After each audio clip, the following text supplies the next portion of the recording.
All right. Trump adds 25 African nations to the travel ban. Khaby Lame and Real Housewives star Simon deported. We got a lot to talk about this week. Welcome to This Week in Africa, where we discuss the news of the day. I am one of your hosts, Joe Hatagwa, and this is a collaboration between Authentic African and the one and only Gloria Ayo. Gloria, do you want to do an intro before I do my official intro? Thank you for that grand intro. My name is Gloria Ayo, as Joe has correctly said. Happy to be here again. We took a little vacation, went around the world, just to dig through all the stories globally that we were going to bring back. No, I'm kidding. But yeah, very happy to be back. Actually missed the show. So yeah, good to see you all. Absolutely. And, today we're obviously going to dive into the controversy surrounding the 25 new African nations that are likely going to be added to the travel ban in the expansion. And we're going to talk about ICE deportations and detentions and a number of different stories from around the continent. And yes, I am Joe Hatagwa, founder of Authentic African. The platform is meant to get people to visit, move, or invest in the continent of Africa. I spent 4 years living on the continent, and I've spent the last 8 years of my life investing and traveling around Africa. So today, we're going to get right into the story. So unlike our normal live streams, as you notice, we started a little bit late today, and we also won't be having videos today. Unfortunately, we're having some technical difficulties, but we're going to go through the stories nonetheless, and we are going to give you the news without the videos. So you will hear a little bit of background. We will still give our commentary, and then we will leave it up to you guys to add any additional context or commentary to add to the discussion. So with that, we're going to get into the first story. So, and sorry, I'm just trying to set up my my TikTok. All right. So the first story is, again, the potential 25 new countries added to the travel ban that's already been inflicted. There were already 12 countries, I'm not mistaken, in Africa that were either partially banned and or fully banned from getting visas to enter the United States. We've talked about this a couple times over the last couple of weeks. And so now, as of a couple of days ago, we have 25 new countries that are in this internal memo. I just want to make sure I get the details for you guys. So 36 more countries, 25 of which are African. And these are over what the United States is calling national security concerns. An internal U.S. State Department cable, much like the one we read previously about 6 months ago that included the countries that you see on the travel ban and travel list now, that was the precursor to the actual travel ban. So this internal cable seems to be the precursor to the next travel ban. So it cited in reports, it lists issues such as, quote unquote, poor passport security, lack of cooperation on deportations, and suspected terror links. Countries like Nigeria, Ethiopia, Egypt, and even Ghana are among those at risk. If these nations don't meet certain benchmarks within 60 days, they could face full or partial entry suspensions. This move would significantly widen the scope of the current restrictions, which already target several Muslim-majority nations.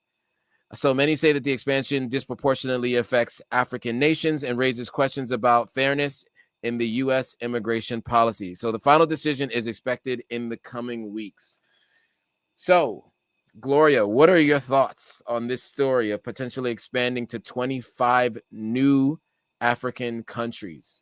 I mean, to be fair, immigration law does allow for entry bans in the interest of national security. But what makes these bans so controversial is the pattern. Who gets targeted, how often they get targeted, how the systems are enforced or waived for other people. So it's all about the cultural after effects. These bans reinforce the idea that nations from Africa are security risks. For African migrants that are already in the US, they end up becoming victims of xenophobia, even for those who are legally in the US. And of course, we know this isn't Trump's first time. In 2017, there was a ban, but lawsuits derailed them, especially the 2017 Muslim ban, which in court was challenged based on grounds of religious and national origin discrimination. Now they're framing these bans, so they have to tiptoe around it. Now they're framing these bans around security. Mm-hmm. They're talking about immigration integrity. They're talking about ensuring that people's documents are up to date or legally, or, you can verify those documents and the person can still stay. And it just takes us to the Cold War era geopolitics, where African states were being tagged as too unstable or too risky. And with this new sanitized language, even with this sanitized language that Trump's government is using, you can't help but remember some of the historical race-based immigration policies. For instance, in 1924, there was the Immigration Act. And what that act did was that it favored Western Europeans, but Africans, Asians, and even Eastern Europeans were shut out. That act was rooted in white supremacist ideology under the guise of preserving American character. Africans were effectively excluded until that system was reformed in 1965. So the laws go as far back as the 1800s. At some point, Africans were not even allowed, enslaved Africans were not even allowed to be citizens of the US. So these laws have always targeted non-white immigrants, and it's basically a way of sending a clear message on who is truly welcome in America. Now, it feels like people from Africa and or Muslim majority countries are being targeted. Nigeria, Sudan, Eritrea. I mean, these are countries that in past iterations, they had no credible or no large-scale terrorist threat against the US. There have been a couple, but it's not like large scale. So legally, these bans, they may seem to make sense on paper, but morally, they end up bringing up a worryingly familiar pattern of racialized restrictions. The White House is again using, passport weaknesses, people overstaying their visas. They're using those, to justify these moves. But, a few episodes ago, a few shows ago, we talked about the tariffs, that Trump has imposed on African countries, and how that can further hurt US-African relationships and open the doors for strategic partnerships outside the continent. Nigeria, for instance, the continent's most popular, Nigeria has the highest population, as we all know. And Nigeria is one country, maybe I know I sound biased right now, but Nigeria is one country you really want to partner with, right? Right. But when you're placing these limitations on, trade, diplomatic engagements, before you know it, you've weakened that partnership some more, and then you open the door for rival powers like China. And Chad actually retaliated by suspending visas for US citizens. That was very interesting. But I think big takeaway from all this is that Africa just needs to be more self-reliant, because these insults, we don't need them. We just need to rely on ourselves. We'll all be okay at the end of the day. Absolutely. I agree with you 100%. And so I appreciate the historical context there too. So, I mean, what you guys see on your screen is the list of countries that are on the ban list. I may be missing two. Is Ivory Coast in here? You see the Where's Sierra Leone? Well, they were already on the earlier list. Sierra Leone was already on the restricted list from earlier. So this is the 25 new countries, right, that didn't even include the ones that were already on the restricted list. So, look, this is a lot of people, right? And many of these folks in these countries have already paid for the visa, quote unquote, processing fees that are to at least allow you to get the opportunity to apply for a visa. So all of that money, which most people don't get the visa anyway, But in this case, it's even worse, right? Because it's like they're being told nobody is getting a visa.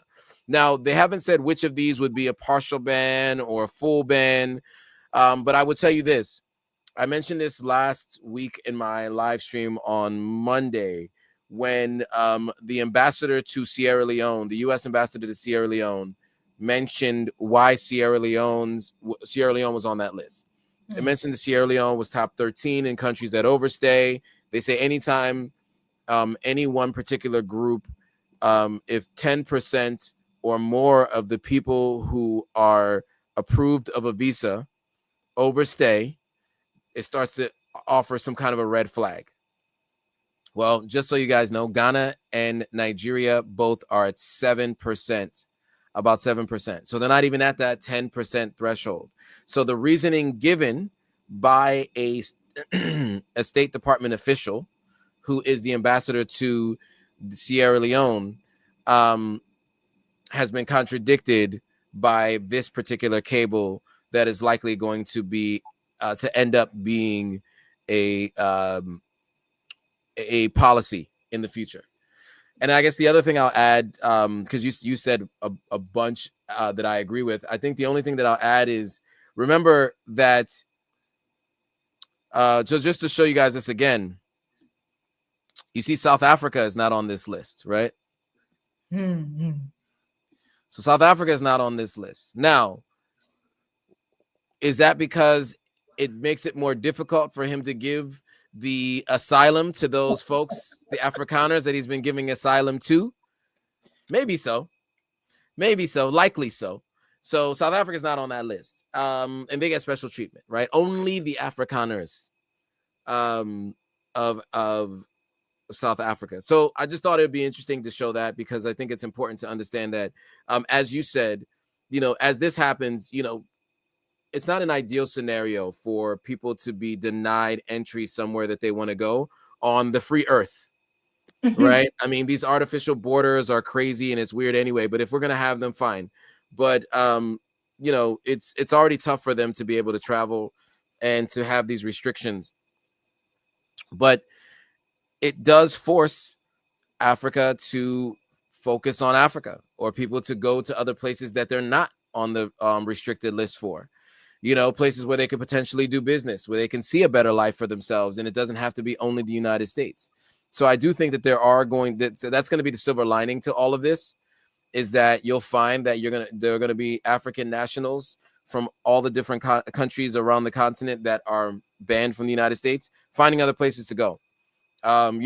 Just like we saw that Mali was sanctioned by the United States at one point in time, and people thought that was going to cripple them. And they ended up becoming one of the fastest growing economies in the world, because they found a way to self-determination, to partner with people in the region, in the Sahel region close to them, and to partner with other partners around the world and in Africa from a position of strength. And it paid dividends, and it's working immensely. And Goita was just given 5 more years a couple of weeks ago for that reason, without question. It was actually recommended by members of the parliament there. So, again, the silver lining, I think, to this is, like you said, Africa needs to focus on Africa. And this is a good reason to tell you not to focus on America. So all of you who, and I get it, Africa is the land of milk and honey, the land of opportunity, et cetera, et cetera. At least that is the way it's described. Africa, if you're, or America. Did I say Africa? America. And so is Africa. Africa really is. Africa has all the natural resources in the world. Yes. Most of the natural resources in the world. So I think that there is just I think the silver lining, like I said, to this is that the United States, is going to force African countries to rely on each other and to trade elsewhere. So those are my thoughts there. So shifting gears to the next story, and I was in Los Angeles, in downtown Los Angeles, in the middle of the ICE raids and the protests and the disruption of those protests happening in downtown Los Angeles. Newsflash: downtown Los Angeles was not under siege There definitely were some Waymo cars being destroyed, and there were 3 police cars that they threw Molotov cocktails at, right in a very sequestered area. The National Guard and the Army went to the federal building. There were no incidents there. The incidents were all right there on the highway that was blocked. And I don't think there were any injuries, if I'm not mistaken, any major injuries, no casualties, which is great, because obviously a large majority of the protests were peaceful. There's always going to be agitators at any protest because there are people who are angry and they want to use it to take out their anger. But with that being said, as part of this policy that Trump has, two very well-known individuals were unceremoniously deported from the United States in the last couple of weeks. So TikTok star Khaby Lame was detained by ICE a week ago or 2 weeks ago and told to leave the U.S. He's obviously among one of the most followed users on TikTok. I think at one point in time he was the most followed user on TikTok. He was detained by ICE a little over a week ago and asked to leave the country. He left under his own accord. Now, he was here for the Met Gala, and I guess maybe he overstayed to go to the Met Gala, and they detained him and removed him. And then also Simon, is it Guobadia? Was detained by ICE as well and removed from the United States. You all might know him if you watch television as the ex-husband now, or soon to be ex-husband, of Portia Williams on Real Housewives of Atlanta. Thoughts on these two being detained and deported? You know what I've observed? I know Khaby has a lot of support. Yeah. Even Simon, even though there were, it's all about immigration fraud at this point. I mean, I'm trying to find a very nice way to put it. And that's what he was detained for months for.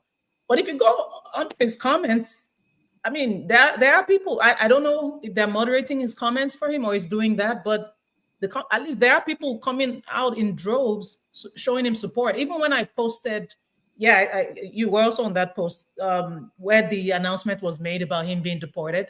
Yeah. You see some people in there, of course, especially Africans, saying, hey, come back to Africa. We need people anyway. Come home. You'll be good.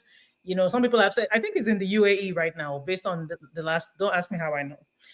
But based on the last tea I got from his page, he is in the UAE, and he that luxurious lifestyle that he's known for. He was there, showing his fine cuisine or whatever it was, and just talking about how he appreciates life now more than ever before. But he has a lot of support. But the bottom line is, it doesn't matter how wealthy, how flashy, how untouchable anybody looks on the outside. Once the system turns its eye on you, anybody can get it. And this is why, for even somebody like Khaby, who I am such a fan of, it was bittersweet, sweet in the sense that it's not the end of the world. You and I talked about this off air, and at the end of the day, this is just an enforcement of the law.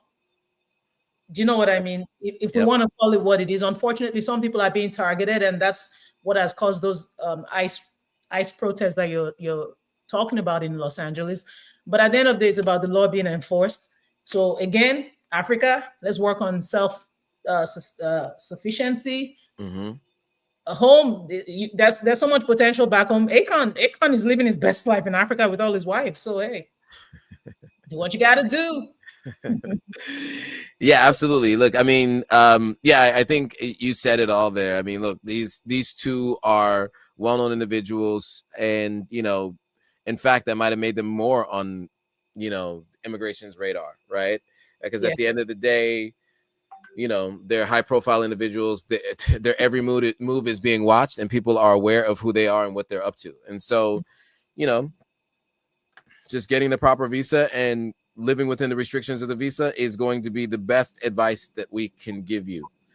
And so I will say this, based on what I saw last week, for those that are applying for visas, if you are issued a visa you happen to be issued a visa right around the travel ban or the travel restrictions, if you do not pay attention to your embassy, because the announcement to the embassy may come 12 a.m. the day that all visas who've been granted have to go, because that's what happened in Sierra Leone.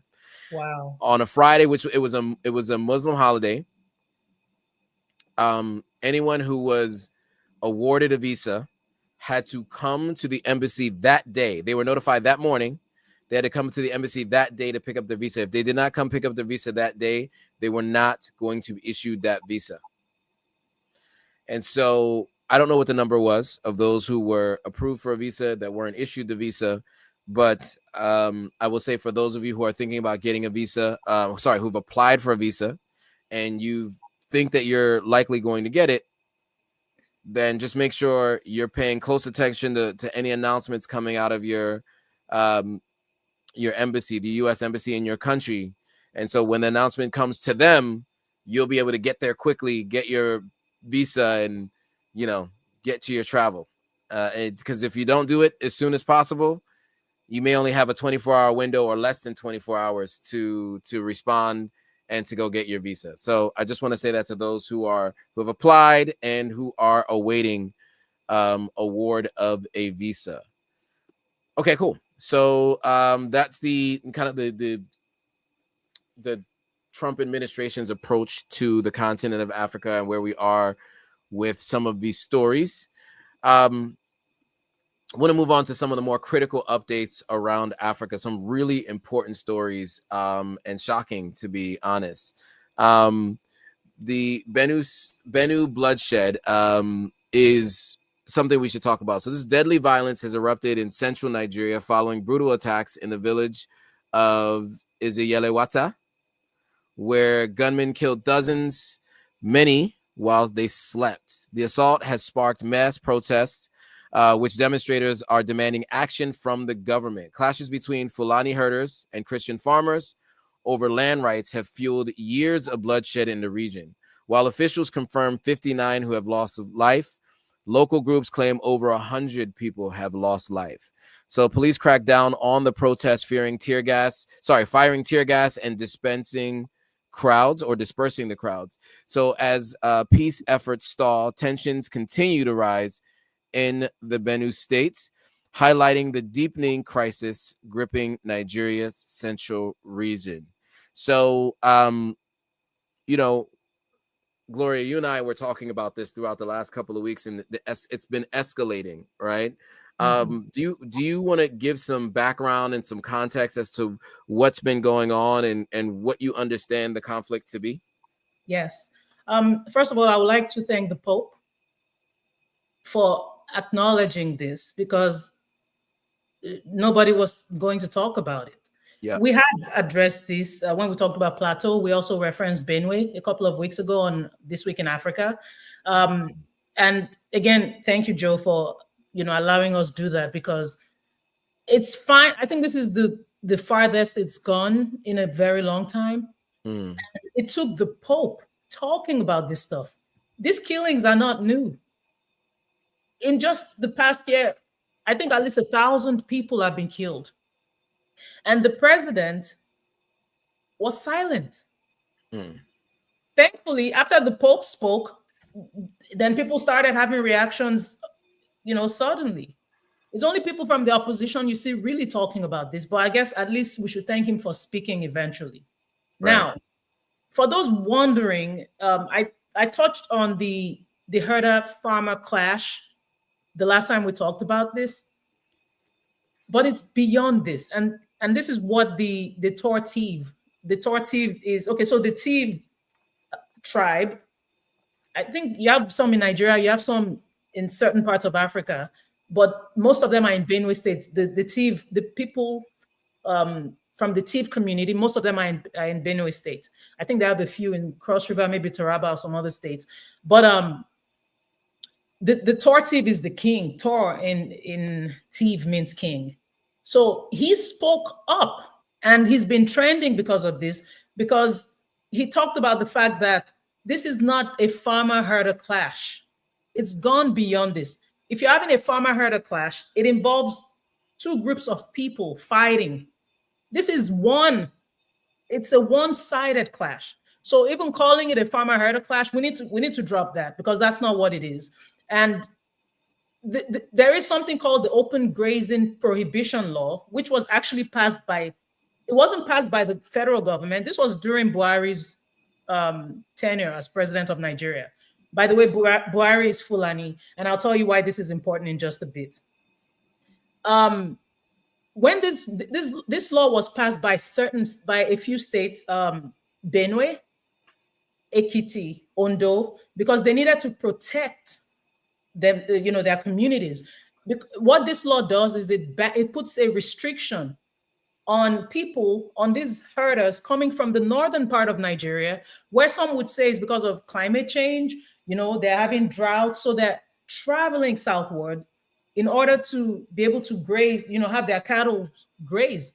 And the issue with that is, obviously, this isn't good for the environment. Right.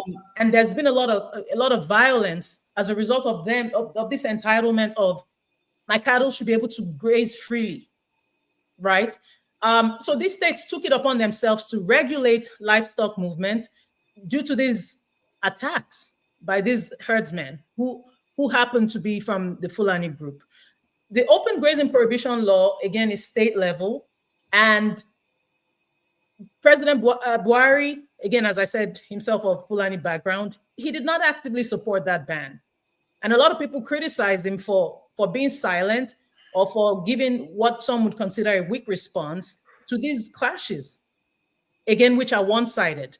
His administration emphasized restoring grazing routes and creating grazing reserves, which many saw as him just enabling open grazing rather than discouraging it. By the way, he also has cattle. Right. So this favoritism has not helped. People feel that he's given the herdsmen free rein, and it's caused a lot of distrust and outrage, especially in states that feel abandoned by the federal government during the crisis. The law. Oh, go on. Did you want to? Well, I was just going to say, I think for context, right? The Fulani tribe, I think you had mentioned it earlier, right? Yes. Do we want to mention a little bit about, you mentioned Buhari was of Fulani. These are a non-indigenous tribe to Sierra Leone. Many people think they're from East Africa. I've heard they're maybe from Arab nations. But there seems to be, in Guinea, there are some clashes with the local folks. It happens in Sierra Leone from time to time. It's more rhetoric than actual physical clashes. But in Guinea, there are fights happening. Some people even think there's almost always going to be a civil war in Guinea. It's that's a neighbor to Sierra Leone. So just want to give that context that there are inter-country politics between the indigenous tribes and Fulani tribes in a lot of cases. For those of you who are unaware of that, just because the name was mentioned and we're going through some of the history and the laws, but I just thought you guys should know that. Sorry, I just wanted to give that context. That was very important. Thank you, Joe. Some people actually have said that some of these herdsmen are not even Nigerian, that they're coming from neighboring countries. And I do want to emphasize that not all Fulanis are violent. Right. In fact, many of these Fulani communities themselves are victims of insecurity. Some Fulani leaders, Fulani organizations have denounced these attacks. So the label Fulani herdsman has unfortunately become a catch-all term that fails to distinguish between peaceful nomadic herders and these armed militias that are exploiting the crisis. But I want to call it for what it is. And this right here is super controversial, but we have to speak on it. There is a failure by the government to call these herdsmen terrorists. This is what they are. They're not bandits. This is not about herdsmen. These men are terrorists. If you can label Boko Haram as terrorists, what is stopping the Nigerian government from calling these people what they are? And the fact that they're Fulani is actually secondary. But these people are terrorists. They're going around killing people. So when these armed militia groups keep carrying out these massacres, with tactical precision. Isn't that terrorism? 100%. And the president saying that the victims should learn to live in peace without calling out the perpetrators is extremely insensitive. And Buhari in the past, the president before Tinubu, was actually accused of turning a blind eye to these attacks, refusing to label these groups as terrorists, despite the mass killings that have been going on. Even the body language is Nigerians often put it often feel that it's suggesting bias. And now it feels like the same political caution is being carried out. Why would you when you tell people to live in peace, when you address it with that kind of language, it sounds like victim blaming. The violence is overwhelmingly one-sided. It's not, these communities were sleeping, children included, when these attacks were carried out and people were unalived. So when you say people should go and learn to live in peace, and that the governments, the state governments or security should figure it out, you're removing yourself from the situation. The truth is the Nigerian government has failed these people, and we have to call it what it is. And we need to stop tiptoeing around. And I think you're going to get to a story, and I'll give you more context regarding that. But we need to stop tiptoeing around a certain group because we're afraid to label them. Not the entire group. We're not generalizing, but those who keep doing these very heinous, committing these crimes, need to be called out for what they're doing. It's not nice. Absolutely. Yeah. So you guys can probably imagine how America would respond. America is very interesting, right? America has the opposite look at people who are immigrants in the country. But it seems like they're a protected class almost in Nigeria, in a sense that, look, as you said, it's not all of them. It's not most of them. It's just some of them who are perpetuating these unalivings of large numbers of people. But as you mentioned, the former president happens to be from the same tribe. He also happens to be from the same party as the current president. They happen to be very close to each other. They know each other very well. And so continuing some of the same rhetoric and or policy, I think was inevitable, considering the current president and the former president are of the same party and are very close, right? And if the former president obviously did not want to condemn what was happening because some of the people that were doing the unaliving happen to be all from his tribe, I think that speaks a lot to why nothing has been done about this. So on that note, I wanted to kind of get into some of the other stories around Nigeria, right? As you mentioned, Tinubu finally responded to this much later after the Pope did. But you were mentioning the Tortiv, who had countered Tinubu's comments. What comments did Tinubu make? And the counter rhetoric to that from the Tortiv folks. Basically, the Tortiv was saying that, I'm just paraphrasing, but that it feels dismissive when people tell these communities to just go live in peace, that this is just a farmer-herder clash. And it feels, first of all, you're oversimplifying it. That's me saying that now, but it just feels dismissive. And, interestingly, the president still said live in peace after that speech was made, because he was addressing the president and those who, showed up. By the way, Joe, there was a whole fanfare put up for the president when he went to Benue State. Wow. You would have thought he was going there to commission some major infrastructure. People literally just got unalived. And the Benue is an APC state, by the way. And the Benue governor thought that it would be a great time to have school children come out in the streets to sing to the president and welcome him to the state. It was just that was so tone deaf. So when they were having the meeting and the Tortiv spoke up so passionately, shout out to him. He spoke out because he's speaking for his people. Yeah. But that was what was going on. He was basically saying it's dismissive to tell people that they should live in peace. And I also want to add that there have been protests around this, and you know that some people who were working with the governor's aide actually got in trouble. There are people who have gotten in trouble because they were part of the protest. You're not supposed to protest against unaliving of your people, and these are peaceful protests. Right. People cannot get protected, but those who keep committing these acts, they're not. Nobody makes examples of them. They just keep going about their business, doing the same thing.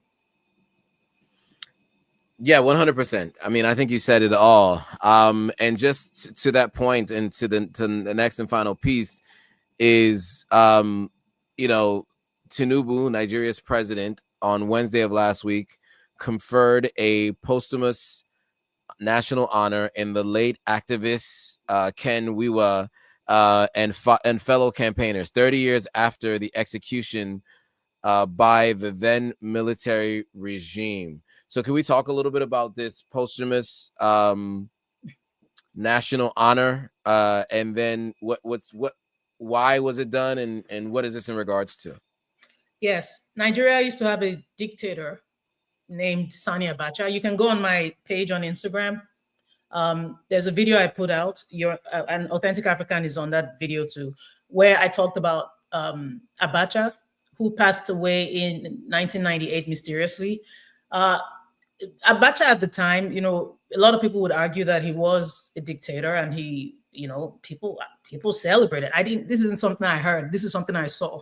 Right. People celebrated after he passed on. Mm-hmm. And as time went, because I took a poll on that story, almost half of the people who voted in that poll agreed that he was a good leader after all. So it feels like, because things have gotten progressively worse, people look back and romanticize the past. Sure. One of the things I referenced in that video was the unaliving of Ken Saro-Wiwa and the rest of the Ogoni 9. It was and this is why Shell, we're going to talk about this at some point, hopefully. But this is why Shell, you know, there's that noose hanging over there. Like that blood is on their hands, really.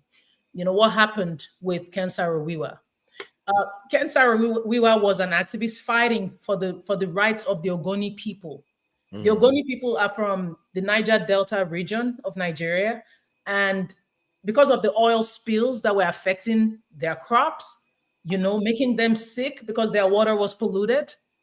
So, you know, while during the activism, some violence happened, and Ken Saro-Wiwa and the Ogoni, I guess 8, the remaining 8, were arrested and they were detained for that.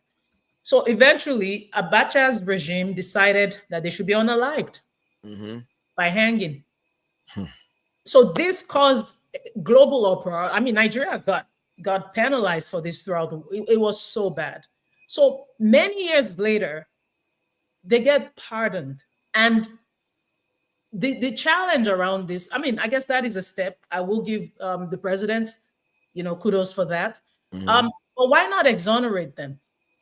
There's a huge distinction between a pardon and an exoneration. When you pardon, it's like you're forgiving somebody who committed a crime. When you exonerate them, you make it known that they were innocent all along. Right. Why would Nigeria go as far as exonerating them? And this brings me back to the point I made earlier about the tiptoeing around a certain group. Abacha was also Fulani. Are we afraid to exonerate them because it would basically mean that we're saying Abacha was wrong? Would it mean that we're saying that the military state was wrong for what they did to Ken Saro-Wiwa, doing that to him to please foreign oil interests? Would it mean that we're saying Shell indeed had a role? Right. Exonerating them would also indict the legacy, it seems, of a Northern Fulani military dictator. Yeah. So at this point, again, we're tiptoeing around calling things as they are. And this is what I have observed with Nigeria, but I noticed people aren't talking about it. Everybody's afraid to offend this group of people who, again, not all of them. It's not even, like you said, most of them. But we have to call things. Why are certain people allowed to commit certain acts and get away with it while the victims of these massacres and these criminalities, why do they have to bear the brunt of this evil for the rest of their lives? Absolutely.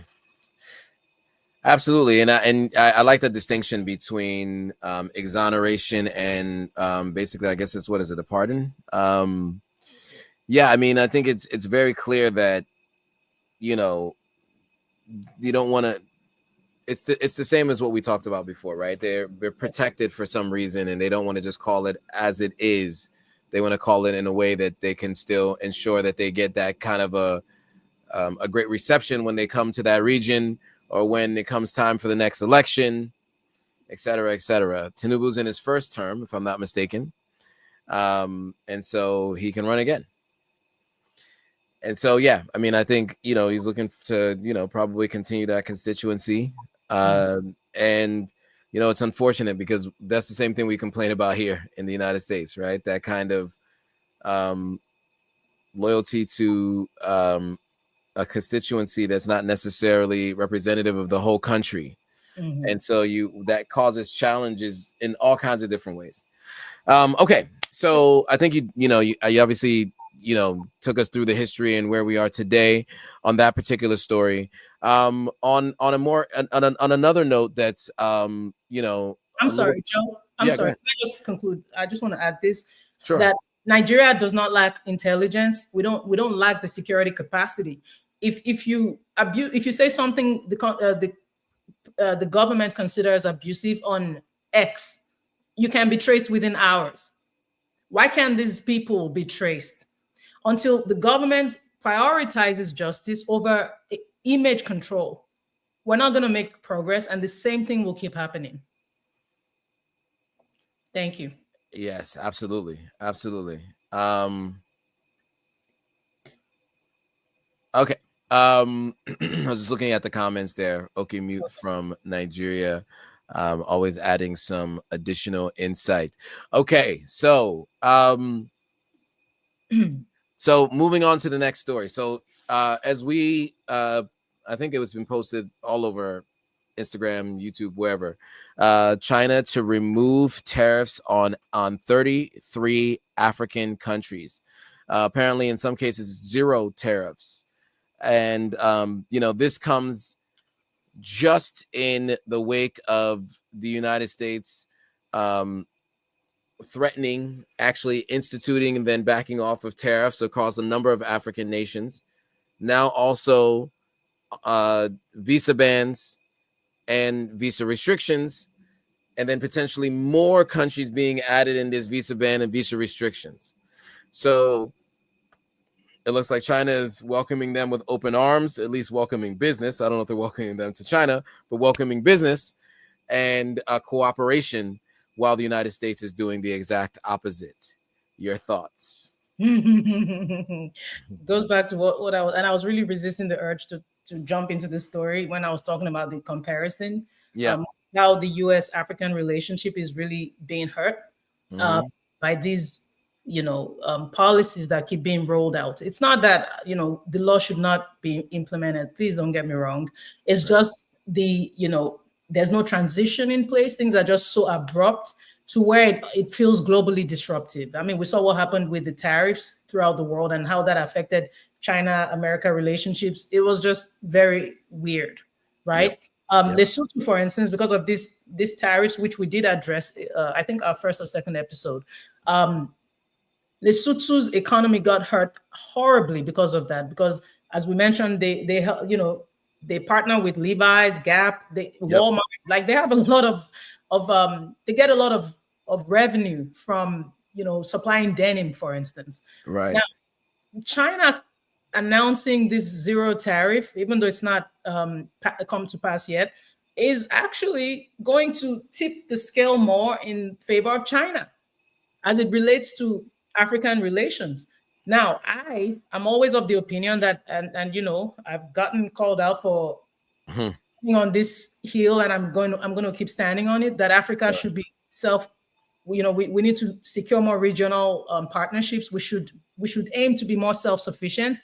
But at the end of the day, these are partners that, Russia, China, and Turkey seem to be far better partners than the US, and they seem to understand the value in Africa, and they keep wanting to nurture those relationships. So move by China again is only going to favor China more. China already has a lot of stake in Africa, and Right.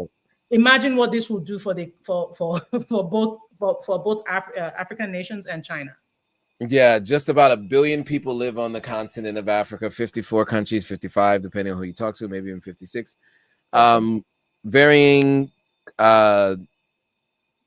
cultures, but one thing that seems to remain constant is the approval of China in Africa over Western countries, and obviously doing business with China as well.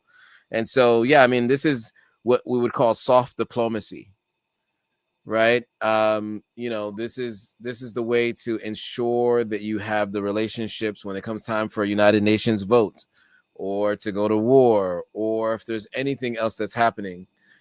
The axis of power, these guys on either side are looking for proxies and looking for folks to join their coalition. So and it seems like while the United States had done a good job of going throughout the continent offering aid, which not a good idea, because then you have people who say, well, we don't want to offer that aid. China is looking at it more like we're doing business. So they're actually generating revenue from it, doing business with the people of on the continent. And I think it also helps develop those countries a little bit more when you're doing business versus aid. I heard a quote recently that said, which country was ever developed off of aid? You need business relationships. Aid can only go so far. And that's like, money for vaccines, and sometimes money for different NGOs and school programs, etc. But absolutely, the most important thing that Africa can do is focus inward. Yes. But in the meantime, if they're partnering with other people, they much rather partner with folks who are going to do business with them, not give them aid and tell them what to do, right? Which is what it seems the United States has been doing all too often as of recent, and also operating with regime change too. We've done that in Africa too many times. Okay, on that note, we want to get to the Kenya vlogger that was shot by police. You guys may have heard there was on the 17th of June, which is literally 2 days ago, Kenyans flooded the streets of Nairobi demanding justice for a blogger and educator who was shot in police custody, or shot by police. Yeah, shot in police custody, or somebody was shot and then someone died in police custody. Instead of getting answers on what happened, the demonstrators faced police violence. A bystander captured officers assaulting and shooting a close range of vendors selling face masks.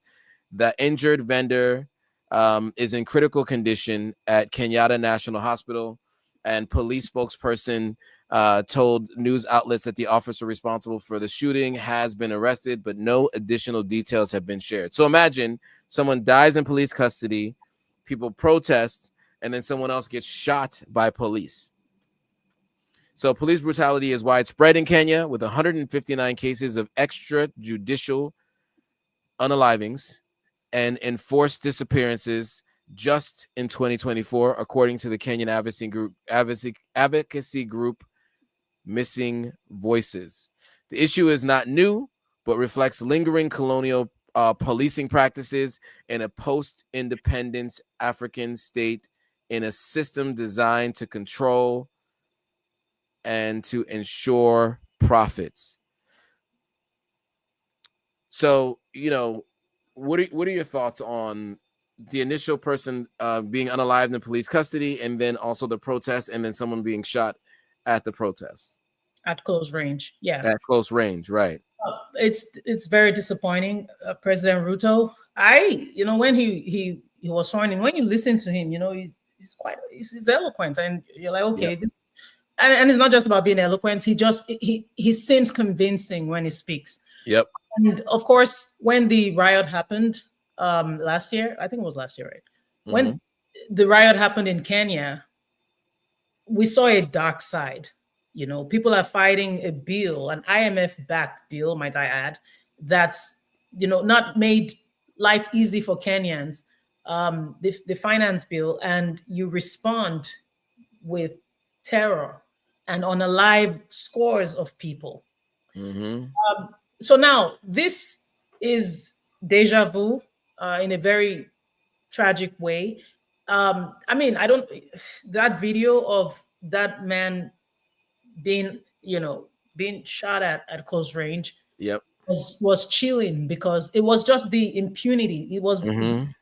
the bravery, the boldness with which he did it. The man who did that knew that nothing would happen to him. That's why he could get away with that. He knew he would get away with it. And I like the reference, and African Stream has also done a good job with this, to the whole colonial, so reminiscent of colonial times, and the suppression of people's rights to speak against something that's not making their lives easy at all.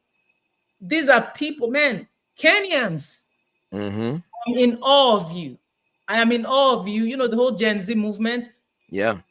to have a crowd of people that are mostly, or that are relatively young, doing what they're doing is just awe-inspiring. And I've seen where people throughout the continent have said we need to be like Kenya. No, they are bold and relentless. In spite, they see the consequences of what is about to happen, and they keep going nonetheless. Somebody got shot at close range. That was probably a warning. It didn't stop Kenyans. Mm-hmm. And I would like to use this opportunity to talk about Rose in Jerry. Rose was detained, I think, over 2 weeks ago. She was the software designer, or the software developer, who created a tool to help people oppose the government's, to oppose that finance bill, because of, again, the fears that it would raise the cost of living. And she's been detained for over 2 weeks now, after police raided her home in Nairobi. They took her devices, and we haven't heard from Rose. So we don't. So now we're speaking up for Albert, and Kenyans have been doing a good job speaking about Rose, but we need to also remember Rose, and keep speaking up, Kenya. We're with you. 100%. And can I also add that these are the same police that Joe Biden asked to send to Haiti, right? Boom. So keep in mind 159 unalivings in 2024 by the same police that they had go to Haiti. I just want to make sure that people remember that, right? These stories that we report over time, they all tie in together. And so, this is the same police. So, it's unfortunate, and this is why people in Kenya are fed up, and they're taken to the streets, because it was actually Ruto was told by, I think it was federal judges that they had there, that it was unconstitutional and it was unpopular, deeply unpopular. But United States came with a bag, as the kids say, and Kenya went sending the police to Haiti. Not even French speakers, not Creole speakers, sent them anyway. So, look, these are the kinds of things that we want to make sure that we bring to you guys. You guys are aware of, and you guys are up to speed on this. So now the last story is about the Ghana CD. Now the CD, for context for everybody, that's Ghanaian currency. I lived in Ghana for a little over 2.5 years. When I was in Ghana, I first got to Ghana, it was $1 for every 6 Ghana CDs. That meant that, if you have 60 CDs, that's $10. 600 CDs, $100, right? That's how you would do the math to know the currency conversion.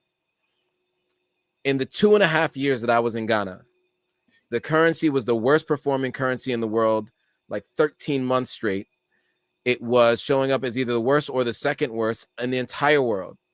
And it went from $1 to every 6 CDs to $1 to every 15 Ghana CDs.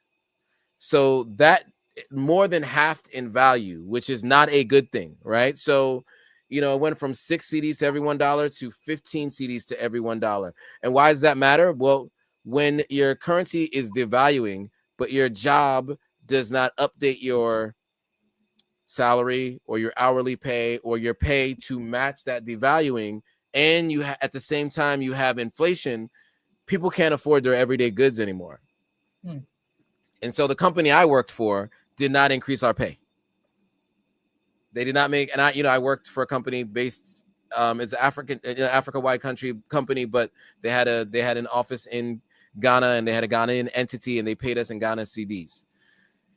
Now, the reason why I call that out is because we are seeing the flip side of that, and I just want to make sure I speak to that intelligently. So there's been a new president that took office just a few months ago. His name is John Mahama. He was a one-term president previously, and he was ousted for Nana Akufo-Addo, who took over, did the year of return, offered hundreds of people citizenship. So those things were the highlights of the previous administration's presidency. The lowlights was the declining Ghana cedi. And, I think a lot of people wanted to blame the diaspora coming, gentrification, a number of other things. I'm pretty sure it was mismanagement of the government under that previous administration. And they had 2 terms, by the way. The previous administration was in office for 2 terms. So they were unable to correct it. But in literally just a couple of months, the cedi gain has been tremendous. So in late May, Ghana cedi currency jumped more than 40% versus the US dollar at that point in time, far outperforming its African and emerging market peers, shrinking the cost of the country's region debt and giving it a more fiscal breathing room. So when I was last in Ghana, which was 2.5 weeks ago, the Ghana cedi was 11 or 10 cedis to every $1. So it hasn't gone back down to 6 cedis where it was when I first went to Ghana at the end of 2020, but it went from 6 cedis to 15 cedis back down to 11 or 10 cedis. And that is a huge change. So Reuters reported that in all, the Ghana cedi has 42% gain against the dollar since January of this year. And basically, a spokesperson for them said, we reduced our total debt over the last 5 months by almost 150 billion cedis, which is very significant. That's actually what the president, John Mahama, said. And he told that during a session during the African Development Bank annual meeting in Abidjan in May. He said later, if that trajectory continues, the target of reaching 55 to 58% debt sustainability by 2028 will be reached by the end of this year. And that means that it begins to give Ghana fiscal space to begin to invest in most productive sectors in the country. So I don't want to go into too much more and bore you guys with economics, but what are your thoughts on Ghana's trajectory and the performance of the Ghana cedi? I was actually really enjoying the economic class, and matter of fact, I think after the show I'll go back and listen again because that was, I love when you drop gems. You always drop gems. I love when you're on that roll. It's so nice. So this happened because Ghana has had a gold and cocoa boom, and this is what happens when you have people in power who actually care about the citizens, who put the citizens' interests before anything. And by the way, the Mahama's, some people have applauded him throughout the continent for embracing the AES, choosing not to isolate them as some other governments have done, but embracing them. He's more about unity and just trying to move the continent forward. So this is a good look for Ghana. Some people have argued that this doesn't mean anything. It might just be temporary. It could hurt more than help. For instance, some may say that it could mean that exporters are going to now start earning less from hard commodities. Some people might say if imports are getting cheaper, that could actually hurt local manufacturing. So there are certain sides to it. But I just think as far as, the inflation coming down, this makes it easier on families. And it, I think it's more positive than anything. Absolutely, 100%. Yeah, I mean, look, as someone who lived in Ghana for a couple of years and who goes there frequently, as I just mentioned, I just got back from there. You see a difference in the people under this new president. So, for context, he was a one-term president, and it's because there were massive blackouts, which you as a Nigerian, me as a Sierra Leonean, we are all too familiar with, right? But Ghana is not used to blackouts. And so under Mahama's first term presidency, there were a number of different blackouts. And that seemed to be the main reason why people voted him out and were looking for a change. And they ended up not happy with that change, right? And it didn't go the way they wanted. So, and Mahama, by the way, was, while he was president during his first stint as president, did offer citizenship as first time in a long time to a number of diasporans. It wasn't to the same level of fanfare. He didn't have the year of return and all of that. So it didn't have that same level of PR boom, but he did do that. And so that is where I think the next administration kind of drafted off of that and did the same. So I do just want to mention that, but people are excited in the country about him because, as you mentioned, he's been supportive of what's happening in the AES, and people on the ground are paying attention to what's happening in the AES. And so I think it's yet to be seen what the next couple of years will look like under Mahama's presidency. But I think people are generally excited about what's to come because there's tangible results you can see in the first couple of months since he has taken over as president. So with that, go ahead. For being on ground to give us, direct reports on what's going on, how the atmosphere is in Ghana. So I guess we'll all be visiting Ghana soon. Yeah, listen, I always recommend it for everybody listening and watching. Go to Ghana for sure, 100%. It's a travel destination for me for many reasons, which I talk about often on my other live streams. But I'll be back there shortly. Can't say when exactly, but in a couple of months, and definitely at the end of the year. Yes.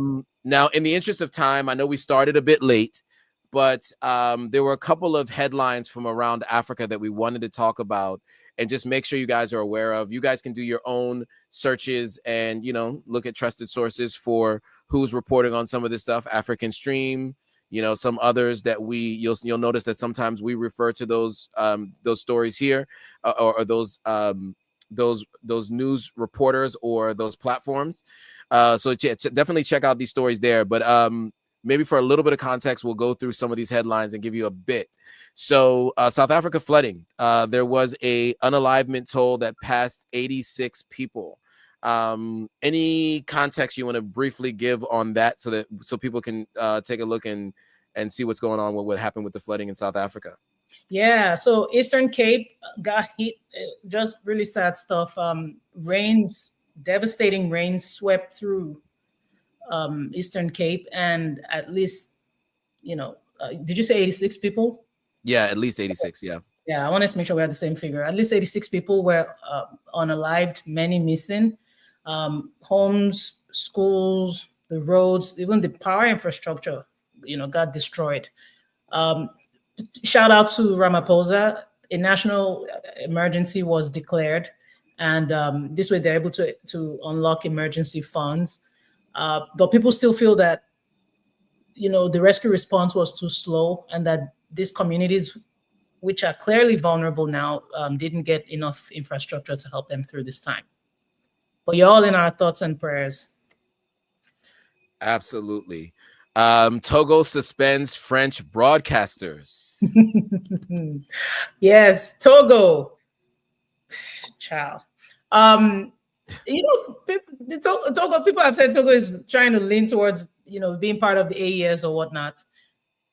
I'm not a fan of the government in Togo.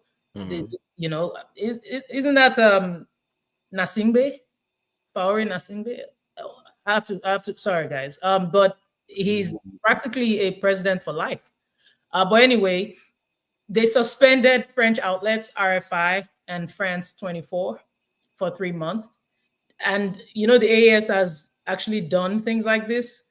So them doing that is basically a way to kick France out. Yep. And yeah, it's a Yeah, very and interesting one. Go on. no, I was just gonna say for context. So yeah, it is Nasimbe, and since a constitutional reform in May 2024, Togo transitioned from a semi-presidential to a parliamentary system. This change created two distinct leadership positions. So the president of the republic and the president of the Council of Ministers. The current president of the republic is Tove. He was elected in May 2025, but the president of the Councils of Ministers is Nasingbe. Yes, thank you. So he's a president for life, and of course, while people may applaud him, not a fan. And there you go. And that's why. To say it's a monarchy. His father was president. He's president. They don't want. They need to leave the place. Yeah. Go leave the place already. So you kicking out France? I mean, for me, it's like how much better are you than France? There was another story that we had reported on some weeks back where Uganda was planning to allow military courts to try civilians, and the bill was passed, so it is now signed into law. Do you want to give any context to that? Here we go, Uganda. So Uganda is obviously under fire now from human rights groups. A couple of weeks ago, please feel free to go back and check out our past episodes on YouTube.